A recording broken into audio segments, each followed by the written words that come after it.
Shalom, Gereja Baptis Indonesia Grogol BPW Anugerah dari Allah mengucapkan terima kasih untuk kesetiaan Bapak Ibu Saudara sekalian yang telah mengikuti ibadah dengan setia. Bapak Ibu Saudara sekalian yang dikasihi Tuhan, kami menyambut pagi hari ini untuk kita bersama-sama kembali beribadah di Minggu 23 Oktober 2022. Tema besar kita di bulan ini adalah kewaspadaan di akhir zaman.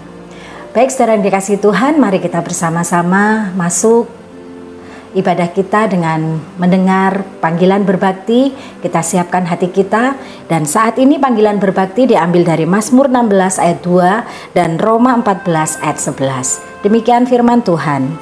Aku berkata kepada Tuhan, Engkaulah Tuhanku, tidak ada yang baik bagiku selain Engkau. Karena ada tertulis, demi aku hidup, demikianlah firman Tuhan. Semua orang akan bertekuk lutut di hadapanku, dan semua orang akan memuliakan Allah. Sidang jemaat yang terkasih, mari kita bersama-sama menyiapkan hati kita dengan memuji bersama. Aku hendak bersyukur. Kita siapkan hati kita untuk menghampiri hadirat Tuhan. Aku hendak bersyukur pada Tuhan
karena kita satukan hati, kita berdoa bersama. Bapa yang kami kenal di dalam nama Tuhan Yesus, hanya Engkau yang kami sembah, satu-satunya Allah yang kami puja, yang kami cinta. Bapa, pagi hari yang indah ini, kami bersama-sama menyatukan hati beribadah kepada Tuhan. Kiranya Tuhan, Engkau melayakkan setiap kami untuk datang kepada Tuhan. Berkati setiap hati, dan tolong Tuhan agar kiranya ketika kami mengikuti ibadah ini, hati kami, pikiran kami hanya tertuju kepada Tuhan. Sekali lagi Bapa, terima kasih untuk hari yang baru yang setiap hari Tuhan berikan dengan penuh kasih dan cinta kepada setiap kami. Dan hari ini Bapa, kami mau serahkan hati dan pikiran kami ke dalam tangan kasih Tuhan, bersiap bersama menghampiri hadirat Tuhan. Terpujilah nama Tuhan, kami serahkan rangkaian ibadah kami dari awal sampai akhir. Di dalam nama Tuhan Yesus, satu-satunya Allah yang berkuasa atas hidup kami mengucap syukur. Amin.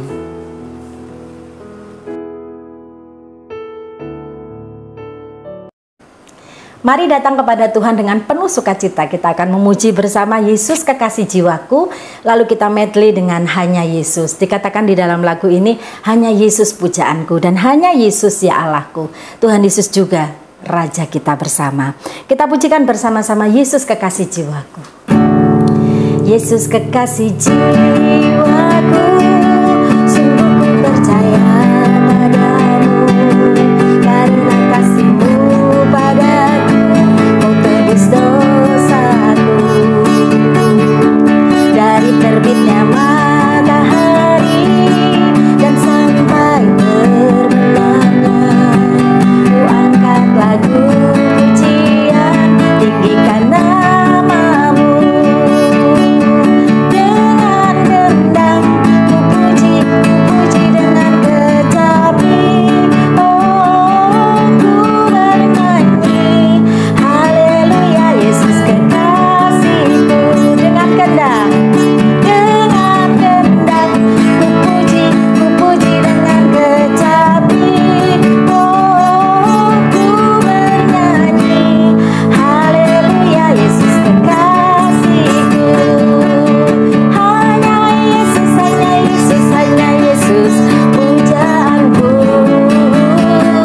Bacaan Alkitab bagi hari ini diambil dari Yeremia 10 ayat 10 sampai 16. Sidang jemaat yang dikasihi Tuhan, silahkan menyimak dan saya akan membacakannya untuk saudara sekalian. Ayat 10. Tetapi Tuhan adalah Allah yang benar, Dialah Allah yang hidup dan Raja yang kekal. Bumi goncang karena murkanya dan bangsa-bangsa tidak tahan akan geramnya. Beginilah harus kamu katakan kepada mereka, para Allah yang tidak menjadikan langit dan bumi akan lenyap dari bumi dan dari kolong langit ini. Tuhanlah yang menjadikan bumi dengan kekuatannya, yang menegakkan dunia dengan kebijaksanaannya, dan yang membentangkan langit dengan akal budinya. Apabila ia mendengarkan suaranya, menderulah bunyi air di langit. Ia menaikkan kabut awan dari ujung bumi. Ia membuat kilat serta dengan hujan, dan mengeluarkan angin dari perbendaharaannya. Setiap manusia ternyata bodoh, tidak berpengetahuan, dan setiap pandai emas menjadi malu karena patung buatannya. Sebab patung tuangannya itu adalah tipu, tidak ada nyawa di dalamnya. Semuanya adalah kesia-siaan, pekerjaan yang menjadi buah ejekan dan yang akan binasa pada waktu dihukum. Tidakkah begitu Dia yang menjadi bagian Yakub, sebab Dialah yang membentuk segala-galanya, dan Israel adalah suku miliknya. Namanya ialah Tuhan semesta alam. Bapak Ibu Saudara, tiba saatnya kita akan menyerahkan persembahan dan persepuluhan kita kepada Tuhan dengan penuh sukacita, ucapan syukur dan kejujuran. Panggilan persembahan kita pagi hari ini dari Amsal 11 ayat 24 dan Mazmur 4 ayat 6. Ada yang menyebar harta tetapi bertambah kaya. Ada yang menghemat secara luar biasa namun selalu berkekurangan. Persembahkanlah korban yang benar dan percayalah kepada Tuhan. Kita akan serahkan bersama-sama persembahan dan persepuluhan kita dan kita akan berdoa. Bapa, pagi hari ini kami serahkan persembahan dan persepuluhan kami dengan penuh kerelaan dan sukacita. Terima kasih untuk berkat-Mu. Terima kasih Bapa kalau kami boleh menjadi bagian dari karya Tuhan di dalam pekerjaan kami, di dalam kami menolong keluarga kami, di dalam kami melayani Tuhan, di mana Tuhan menempatkan kami di keluarga Allah, khususnya di BPW Anugerah dari Allah. Bapa, terima kasih untuk berkat-berkat-Mu, terima kasih untuk pemeliharaan-Mu. Dan saat ini Bapa, sekali lagi kami serahkan persembahan dan persepuluhan kami ini dengan penuh ketaatan. Terpujilah nama-Mu Bapa, dalam nama Tuhan Yesus kami menyerahkan persembahan dan persepuluhan ini. Amin. Saat ini kita akan mendengarkan kebenaran firman Tuhan yang akan disampaikan oleh Gembala Sidang kita, Pendeta Diki Andreas, dengan tema Awas Berhala. Namun sebelumnya kita akan dipersiapkan satu lagu untuk hati kita siap menerima kebenarannya. Kau tetap Allah. Dalam lagu ini menceritakan bahwa hanya Allah satu-satunya dalam kehidupan kita yang menguasai langit dan bumi, yang patut kita sembah. Betapa dahsyat Engkau Tuhan, pencipta segala yang ada,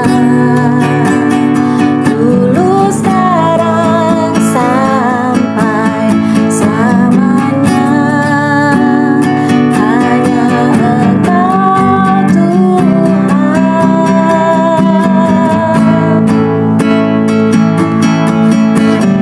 tak terselami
Shalom, selamat pagi Bapak, Ibu, Saudara-saudara, serta adik-adik yang dikasihi oleh Tuhan. Senang sekali pagi ini kembali saya bisa berbagi kebenaran firman Tuhan kepada Bapak, Ibu, Saudara sekalian. Dimanapun saat ini Bapak, Ibu, Saudara mendengarkan firman Tuhan ini, biarlah firman Tuhan yang pagi ini kita akan pelajari sungguh-sungguh akan memberkati kita. Kita masuk dalam minggu keempat, itu artinya kita akan melihat hal yang keempat yang perlu kita waspadai di akhir zaman ini, yaitu kita akan bicara tentang berhala. Kita akan belajar tentang berhala. Saya memberi tema firman Tuhan kita pagi ini, awas berhala. Ini satu peringatan. Bapak, Ibu, Saudaraku yang dikasih Tuhan, pertanyaannya sederhana, apa itu berhala? Ketika saya belajar dalam Kamus Besar Bahasa Indonesia, mengartikan berhala adalah patung dewa atau sesuatu yang didewakan untuk disembah dan dipuja. Itu bahasa Indonesia. Ya, bahasa Indonesia mengartikan bahwa berhala adalah patung dewa, sesuatu yang didewakan. Sedangkan kita sebagai orang percaya, apa itu berhala, Pak Pendeta? Ada seorang hamba Tuhan yang mengartikan berhala adalah segala sesuatu yang telah menggeser posisi Tuhan dalam hidup kita, sehingga waktu kita, perhatian kita, pikiran kita lebih fokus kepadanya. Itu sudah menjadi berhala dalam hidup kita. Sederhananya, supaya Bapak, Ibu, dan saya bisa mengingat apa itu berhala, segala sesuatu yang menggantikan posisi Tuhan di dalam hidup kita, itu sudah menjadi berhala. Sehingga Bapak, Ibu, Saudaraku yang kasih Tuhan, berhala tidak selalu berupa patung. Berhala tidak selalu berupa sesuatu yang bisa kita lihat. Tetapi berhala bisa berupa sesuatu yang tidak terlihat. Contoh, kesenangan-kesenangan pribadi yang kita sering sebut hobi, itu bisa menjadi berhala dalam hidup kita. Kapan hobi bisa berubah menjadi berhala dalam hidup kita? Ketika kita lebih mengutamakan hobi atau kesenangan pribadi kita daripada Tuhan. Contoh, gara-gara ingin mancing, kita akhirnya mengabaikan ibadah kita kepada Tuhan. Itu sudah menjadi berhala, Bapak, Ibu, Saudara. Contoh lain, Bapak, Ibu, Saudara, pekerjaan, uang juga berpotensi untuk menjadi berhala dalam hidup kita. Betul, kita perlu bekerja. Bapak, Ibu, dan saya perlu bekerja dan mencari uang. Tetapi, perhatikan ini, ketika uang dan pekerjaan sudah menjadi tujuan hidup kita, atau karena pekerjaan kita akhirnya tidak lagi mengutamakan Tuhan. Kenapa nggak ke gereja? Karena saya harus bekerja, Pak Pendeta. Karena saya harus mencari uang, Pak Pendeta. Bapak, Ibu, Saudara, kalau kita seperti itu, saya sebut uang dan pekerjaan sudah menjadi berhala dalam hidup kita. Dan ada satu contoh lain lagi yang sangat-sangat berpotensi pada zaman akhir ini menjadi berhala, yaitu handphone, gadget yang Bapak, Ibu, Saudara miliki dengan segala fasilitas di dalamnya, dengan game media sosial yang ada di dalamnya. Gadget atau handphone ini berpotensi sekali menjadi berhala dalam hidup kita. Kenapa? Karena saya menjumpai Bapak, Ibu, Saudara yang kasih Tuhan, ada banyak orang yang menghabiskan banyak waktu dengan handphonenya. Banyak orang yang habiskan waktu dengan game, dengan media sosial yang ia miliki. Bapak, Ibu, Saudaraku yang dikasih Tuhan, saya mau katakan bahwa saya bukan pendeta yang anti itu semua, karena saya juga menggunakannya. Tetapi perhatikan ini, jangan sampai kita menghabiskan waktu kita, menghabiskan perhatian kita dengan handphone yang kita miliki. Bapak, Ibu, Saudara yang dikasih Tuhan, jika itu terjadi, jika karena handphone akhirnya kita tidak mengutamakan Tuhan, saya sebut handphone telah menjadi berhala di dalam hidup kita. Dan tentu ini mendukakan hati Tuhan. Dan saya percaya Bapak, Ibu, ada banyak contoh lain yang tidak saya sebutkan. Intinya, segala sesuatu yang kita anggap lebih penting daripada Tuhan, sehingga kita menghabiskan banyak waktu di dalamnya, perhatian kita lebih banyak waktu di hal tersebut, itu sudah jadi berhala. Dan sekali lagi saya katakan, segala bentuk berhala ini adalah sesuatu yang tidak berkenan di hati Tuhan. Karena jelas firman Tuhan berkata di dalam Keluaran pasal 20 ayat 3, dalam salah satu hukum Tuhan, jangan ada padamu Allah lain di hadapanku. Perhatikan, jelas Alkitab, jangan ada padamu Allah lain di hadapanku. Tuhan adalah Tuhan yang pencemburu. Dia mau satu-satunya yang disembah. Itu dalam perjanjian lama. Di dalam perjanjian baru juga Tuhan memperingatkan di dalam 1 Yohanes pasal 5 ayat 21. Alkitab kita jelas berkata, anak-anakku, perhatikan, waspadalah terhadap segala berhala. Bapak Ibu Saudara yang dikasihi Tuhan. Oleh sebab itu pagi ini saya memberi judul khotbah saya, awas berhala. Harapan dan doa saya biarlah ini menjadi peringatan buat kita untuk kita waspada. Sehingga kita tidak jatuh di dalam penyembahan berhala pada zaman modern ini, zaman akhir ini. Karena Bapak Ibu Saudara, saya percaya salah satu yang iblis mau buat di akhir zaman ini, iblis sedang berusaha dengan keras bagaimana kita sebagai anak Tuhan tidak lagi fokus kepada Tuhan. Iblis sedang berupaya terus-menerus mengalihkan perhatian kita dari Tuhan kepada berhala-berhala yang sangat menarik, kepada berhala-berhala yang sangat menyenangkan keinginan daging kita, sehingga kita tidak lagi memikirkan tentang Tuhan dalam hidup kita. Iblis sedang berusaha keras membangun banyak patung-patung di dalam hati anak-anak Tuhan. Karena untuk itulah iblis datang. Alkitab jelas berkata, iblis datang untuk mencuri, membunuh, dan membinasakan. Bapak Ibu Saudara yang dikasihi Tuhan. Pertama dia curi perhatian kita.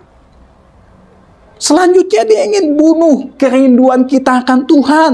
Dia ingin bunuh sukacita hidup kita. Dia ingin bunuh masa muda kita. Dia ingin bunuh rumah tangga kita dengan berhala-berhala yang ia tawarkan. Oleh sebab itu, kita harus waspada. Kita harus sadar, kita harus berjaga-jaga supaya kita tidak jatuh dalam penyembahan berhala. Bapak Ibu Saudara yang dikasihi Tuhan, dalam pembacaan kita hari ini, dalam kitab Yeremia, pasal 10, kalau Bapak Ibu baca dari ayat 1 ya sampai dengan ayat 16, ada perbandingan yang sangat mencolok antara Allah dan berhala yang disampaikan oleh Yeremia. Berhala secara fisik ya, seperti patung, batu, pohon, apapun bentuknya, itu semua adalah fana dan akan rusak oleh waktu. Berhala itu sendiri ada karena inisiatif manusia yang membuatnya. Ia dibentuk dan diperindah oleh akal budi manusia. Tetapi berhala seindah apapun, dia tidak bisa menopang dirinya sendiri. Ia bisa bertahan terhadap goncangan itu karena ada paku, ada palu yang menopangnya. Dan Bapak Ibu Saudara, kalau kita perhatikan dalam pembacaan hari ini, ya, kalau Bapak Ibu baca mulai dari ayat 1, dijelaskan bahwa berhala tidak punya kekuatan apapun. Dia tidak bisa menggerakkan dirinya sendiri. Sehingga tidak mungkin berhala bisa mendatangkan berkat bagi manusia. Bahkan mendatangkan perlindungan, nggak mungkin. Bapak Ibu Saudara yang dikasihi Tuhan, berhala tidak punya nilai apapun. Berhala bisa bernilai karena manusialah yang memberikan nilai itu. Sebenarnya berhala tidak ada apa-apanya. Semuanya sia-sia, Alkitab berkata. Manusia penciptanya, ya, bukan Tuhan. Bapak Ibu Saudara, Yeremia menjelaskan siapa Allah. Allah tidak bisa disamai dengan berhala. Allah dikatakan kebesaran dan keperkasaannya tidak ada yang bisa menandingi. Dia Allah yang hidup. Dikatakan dia sumber dari segala sesuatu yang ada, bahkan yang akan datang. Dia yang mengatur seluruh alam semesta ini. Kebesaran dan kemuliaan Allah bisa dilihat di ayat 12. Dikatakan dengan kekuatannya dia menjadikan langit dan bumi. Dengan kebijaksanaannya yang menegakkan dunia. Dengan akal budinya dia membentangkan langit. Bapak Ibu Saudara yang dikasihi Tuhan. Lalu selanjutnya perhatikan apa yang dikatakan oleh Yeremia Setelah ia menyampaikan perbedaan antara berhala dengan Allah yang hidup, Allah yang berkuasa. Perhatikan ayat 14. Dan mulai dari ayat 14 ini kita akan melihat ada satu peringatan yang Tuhan sampaikan ketika kita bicara mengenai berhala. Ayat 14, perhatikan. Yeremia 10 ayat 14. Setiap manusia ternyata bodoh, tidak berpengetahuan. Dan setiap pandai emas menjadi malu karena patung buatannya. Sebab patung tuangannya itu adalah tipu, tidak ada nyawa di dalamnya. Bapak Ibu Saudaraku yang dikasih Tuhan, yang pertama yang saya pelajari ketika kita bicara berhala, awas berhala, perhatikan ini. Yang pertama, yaitu manusia yang menyembah berhala adalah manusia yang bodoh. Setiap manusia ternyata bodoh, Alkitab katakan. Kenapa? Kenapa manusia yang menyembah berhala dikatakan bodoh, Bapak Ibu Saudara? Alasannya sangat sederhana. Sebagus apapun berhala itu dibuat, seindah apapun berhala itu diukir, walaupun dibalut dengan emas sekalipun, berhala tetap tidak memiliki kekuatan. Karena sekali lagi saudaraku yang dikasih Tuhan, berhala ada karena inisiatif manusia, ya. Namun sayang sekali, banyak orang yang menggantungkan hidupnya pada ciptaan manusia itu sendiri. Yang kita tahu bahwa berhala tidak punya kekuatan apapun, namun disembah, diagungkan. Bukankah hal ini adalah bodoh? Bapak Ibu Saudara yang dikasih Tuhan, mungkin ada yang berkata, saya tidak punya berhala Pak Pendeta di rumah saya. Namun ingat Bapak Ibu Saudara, sekali lagi, berhala zaman sekarang mungkin saja tidak berbentuk patung. Berhala zaman sekarang bisa jadi tidak kelihatan. Seperti yang saya katakan tadi di awal. Berhala zaman sekarang bisa jadi itu uang. Bisa jadi itu pekerjaan, jabatan, hobi. Handphone yang kita miliki. Itu berpotensi menjadi berhala. Berpotensi menggantikan posisi Tuhan dalam hidup kita. Bapak Ibu Saudara yang kasih Tuhan. Oleh sebab itu pagi ini firman Tuhan menjadi peringatan buat kita. Mengingatkan kita. Adalah bodoh ketika kita mengabaikan Tuhan dalam hidup kita demi kesenangan pribadi kita, demi uang, demi pekerjaan, demi memuaskan keinginan daging kita. Itu adalah hal yang sangat bodoh. Bapak Ibu Saudara yang dikasih oleh Tuhan, zaman telah berubah. Kita harus lebih waspada. Kita harus lebih hati-hati di zaman akhir ini. Karena ada banyak hal di sekitar kita yang ingin menjauhkan kita dari Tuhan. Yang ingin mengalihkan perhatian kita dari Tuhan. Saya mau tanya Bapak Ibu Saudara yang dikasih Tuhan. Kapan Anda pertama kali menggunakan handphone? Kapan Anda pertama kali punya handphone? Oh iya Pak Pendeta, saya ingat.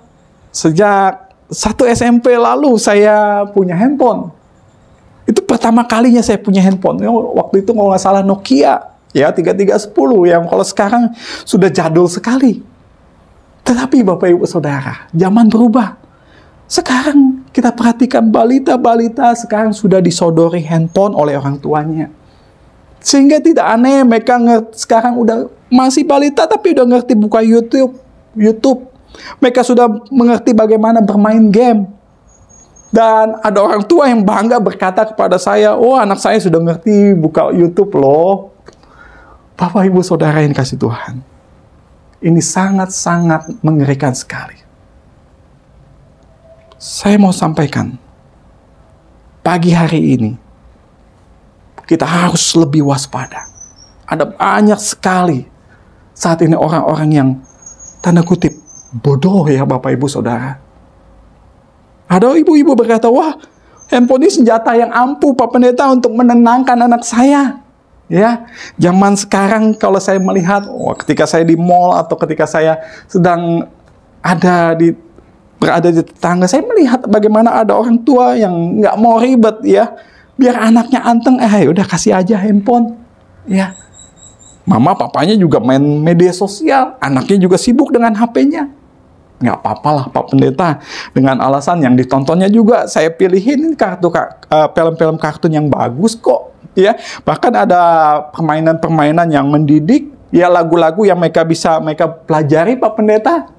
Bapak Ibu Saudaraku yang dikasih Tuhan, kita perlu hati-hati dalam hal ini. Belum waktunya anak kita menggunakan alat yang canggih ini.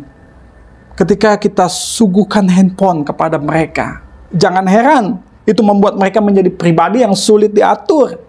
Bahkan ada penelitian bagaimana anak-anak ketika mereka habiskan banyak waktu dengan handphone mereka, dengan game mereka, itu mengganggu pertumbuhan otak mereka. Akhirnya mereka menjadi pribadi yang lambat sekali dalam berpikir. Mereka sulit sekali berkonsentrasi. Belum lagi timbul gangguan-gangguan mental. Mereka menjadi pribadi yang gampang cemas, gampang depresi, gampang gelisah. Bahkan ada anak-anak yang masih kecil udah susah tidur. Menjadi pribadi yang tertutup. Bahkan sebaliknya ada yang menjadi pribadi yang menjadi agresif. Bapak Ibu Saudara yang kasih Tuhan, ini dampak yang buruk. Ada banyak anak-anak yang akhirnya suka menyendiri, kurang empati kepada lingkungannya, kurang peduli kepada orang lain. Dari sebuah handphone. Oleh sebab itu pagi ini Bapak Ibu Saudara, firman Tuhan jelas berkata, Alkitab kita berkata, berhala adalah suatu kebodohan. Karena berhala mengalihkan perhatian kita dari hal yang penting, hal yang harus diutamakan kepada hal yang sia-sia dan sangat merusak. Kita harus waspada terhadap berhala-berhala yang ditawarkan dunia. Kita harus sungguh-sungguh pastikan keluarga kita, anak-anak kita jangan sampai jatuh di dalamnya. Karena manusia yang menyembah berhala adalah manusia yang bodoh. Yang kedua yang saya pelajari, awas berhala. Firman Tuhan berkata di dalam Ulangan pasal 6 ayat 4, ini ayat yang sangat terkenal sekali. Alkitab berkata, dengarlah hai orang Israel, Tuhan itu Allah kita, Tuhan itu Esa. Ini merupakan salah satu ayat terpenting bagi orang Israel. Bapak Ibu Saudara yang dikasih Tuhan, namun sepanjang sejarah Israel, kalau kita pelajari dalam Perjanjian Lama, mereka selalu jatuh dalam penyembahan berhala. Padahal mereka tahu betul, sejak kecil mereka sudah diajarkan, hai orang Israel, Tuhan itu Allah yang Esa. Kita harus menyembah Tuhan saja. Tapi kenapa sepanjang sejarah Israel, mereka selalu jatuh dalam penyembahan berhala? Yang kedua, berhala itu sangatlah mengikat dan mematikan. Sekali lagi saya ulang, berhala itu sangat mengikat dan mematikan. Kedengarannya serem sekali. Ya, kalimat ini, berhala sangat mengikat dan mematikan. Seperti judul kita pagi ini, awas berhala. Tetapi ini memang fakta Bapak Ibu Saudara. Yang Alkitab sampaikan, bahwa berhala itu sangat mengikat dan mematikan. Bapak Ibu Saudara yang kasih Tuhan, kalau kita pelajari Alkitab kita, dalam perjalanan bangsa Israel, kita bisa melihat bagaimana mereka membuat lembu patung emas di dalam kitab Keluaran 32. Mereka selalu jatuh dalam penyembahan berhala, padahal berhala itu sendiri adalah buatan tangan manusia, tidak bernyawa, tidak bisa berbuat apapun. Tetapi mereka selalu menyembah berhala tersebut. Dan ini adalah hal yang kesia-siaan, yang Alkitab katakan ini adalah satu kebodohan. Dan Bapak Ibu Saudara, dosa penyembahan berhala boleh dikatakan sebagai dosa utama yang menyebabkan Tuhan membuang bangsa Israel, umat kesayangannya ini. Kalau kita perhatikan di ayat selanjutnya, ayat 17, Bapak Ibu akan menemukan bagaimana Yehuda mengangkut barang-barang mereka kepada pembuangan. Bayangkan Bapak Ibu Saudara, mereka harus mengalami hukuman yang berat. Umat Tuhan mengalami hukuman yang berat. Kota Yehuda menjadi kota yang sunyi, kota yang mati. Kenapa bisa sampai sangat mengerikan sekali? Umat pilihan Allah kotanya menjadi kota yang mati. Mereka dikepung. Ini terjadi karena mereka tidak menghormati Tuhan. Ini terjadi karena ada banyak berhala dalam hidup mereka. Sehingga Tuhan harus mendisiplin mereka dengan hal yang sangat menyakitkan. Oleh sebab itu, saya menyimpulkan, berhala itu sangatlah mengikat dan sangatlah mematikan. Bapak Ibu Saudaraku yang dikasihi Tuhan, kita mengerti hukum yang terutama di dalam Alkitab, yaitu mengasihi Allah dengan segenap hati kita, mengasihi Allah dengan segenap jiwa dan kekuatan akal budi kita. Menyembah berhala merupakan lawan dari mengasihi Allah. Oleh sebab itu, Bapak Ibu Saudara yang dikasihi Tuhan, pagi ini kembali saya mau mengingatkan kita semua bahwa mengasihi Tuhan adalah hal yang perlu kita perhatikan, dan biarlah ini menjadi prioritas utama dalam hidup kita. Jangan sampai kita terjebak kepada penyembahan berhala. Sekali lagi, penyembahan berhala bukan saja menyembah patung, tetapi banyak berhala-berhala yang saat ini dunia sedang tawarkan. Bapak Ibu Saudara yang dikasihi Tuhan, kenapa penyembahan berhala ini mematikan sekali? Karena penyembahan berhala membuat hati manusia tidak lagi terarah kepada Tuhan. Ingat Bapak Ibu Saudara, Tuhan adalah Tuhan yang pencemburu. Ia tidak menghendaki kita menyembah ilah lain. Dia mau menempatkan Tuhan di tempat yang utama di dalam hidup kita, Bapak Ibu Saudara. Oleh sebab itu pagi ini biarlah kita sungguh-sungguh kembali diingatkan untuk kita berhati-hati dan waspada supaya kita tidak jatuh di dalam penyembahan berhala. Sekali lagi saya ingatkan, berhala itu sangatlah mengikat. Artinya Bapak Ibu Saudara, kita akan sulit sekali melepaskannya ketika kita jatuh ke dalamnya. Oleh sebab itu, dari awal kita harus pastikan jangan sampai kita jatuh dalam penyembahan berhala. Yang kedua yang saya sampaikan, bahwa penyembahan berhala ini sangat mematikan. Penyembahan berhala bisa menyebabkan kematian. Mungkin Bapak Ibu Saudara berkata, Pak Pendeta, saya nggak mati. Walaupun saya sadar ada berhala-berhala di dalam hidup saya. Betul, mungkin secara fisik kita tidak mati. Tetapi saya bisa pastikan ketika dalam hidup kita ada berhala, pasti kerinduan kita akan Tuhan lama-lama akan mati. Lama-lama gairah untuk mengasihi Tuhan, menyembah Tuhan akan hilang dari dalam diri kita. Kenapa ya Pak Pendeta, akhir-akhir ini saya menjadi malas? Untuk berdoa malas, untuk baca firman Tuhan malas. Coba cek. Mungkin karena ada banyak berhala yang sudah memenuhi hati kita. Kenapa bisa seperti itu Pak Pendeta? Karena Alkitab jelas berkata dalam Matius 6 ayat 24, tak seorang pun dapat mengabdi kepada dua Tuhan. Nggak bisa Bapak Ibu Saudara. Di satu sisi kita mengasihi Tuhan, di satu sisi kita mengasihi berhala di dalam hidup kita. Tidak bisa. Kamu tidak dapat mengabdi kepada Allah dan kepada Mamon. Kepada ilah zaman ini nggak bisa Bapak Ibu Saudara. Kita harus memilih. Hanya mengasihi Tuhan atau kita mengasihi Mamon, mengasihi ilah zaman ini. Bapak Ibu Saudara, penyembahan berhala sangat merampas pengetahuan benar tentang Allah. Oleh sebab itu, penyembahan berhala ini merupakan satu perjinahan rohani yang sungguh-sungguh Tuhan tidak kehendaki. Pagi ini, marilah kita waspada. Awas berhala. Tetaplah komitmen untuk mengasihi dan mengutamakan Tuhan lebih dari segalanya. Karena memang hanya Allah yang layak dipuji, yang layak disembah. Amin Bapak Ibu Saudara. Mari, jangan pernah menduakan Tuhan dengan apapun juga. Pastikan hanya Tuhan yang kita utamakan. Mari kita berdoa. Bapa di surga, terima kasih untuk firman-Mu. Kami bersyukur Tuhan. Hari ini kembali firman-Mu mengingatkan dan memperingatkan kami ya Tuhan sebagai anak-anak-Mu.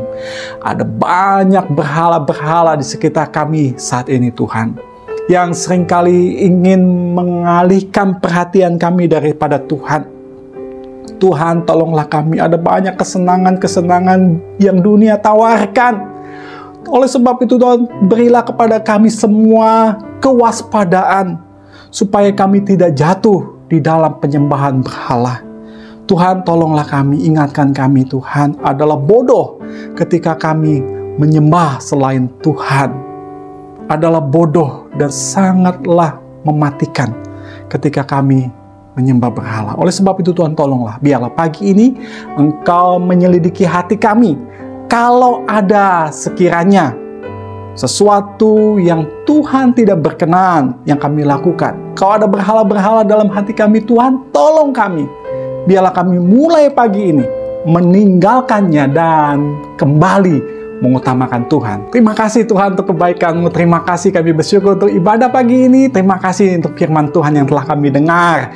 Kiranya kasih karunia dari Allah Bapa di surga, cinta kasih dari Tuhan Yesus, serta persekutuan dengan Allah Roh Kudus kiranya akan menyertai, memberkati kami semua. Terima kasih Tuhan, ini doa kami. Di dalam nama Yesus kami berdoa dan kami mengucap syukur. Amin. Amin. Bapak Ibu Saudaraku yang kasih Tuhan, mari kita tetap mengutamakan Tuhan di dalam hidup kita, sehingga lewat hidup kita, kita menyenangkan hati Tuhan. Tuhan memberkati. Amin. Satu-satunya Allah yang kita sembah adalah Tuhan Yesus. Mari kita mengasihi Tuhan dengan meresponi firman Tuhan. Bersama-sama kita pujikan, Aku mengasihi Engkau Yesus. Aku mengasihi Engkau Yesus dengan segenap hatiku. Aku mengasihi Engkau Yesus dengan segenap jiwaku. Ku renungkan firman-Mu siang dan malam. Ku pegang perintah-Mu dan ku lakukan. Engkau tahu ya Tuhan, tujuan hidupku hanyalah untuk menyenangkan hati-Mu.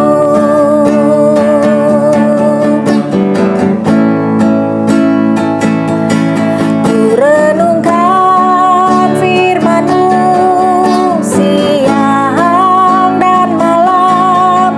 Ku pegang perintah-Mu dan ku lakukan. Engkau tahu ya Tuhan, tujuan hidupku hanyalah untuk menyenangkan hati-Mu.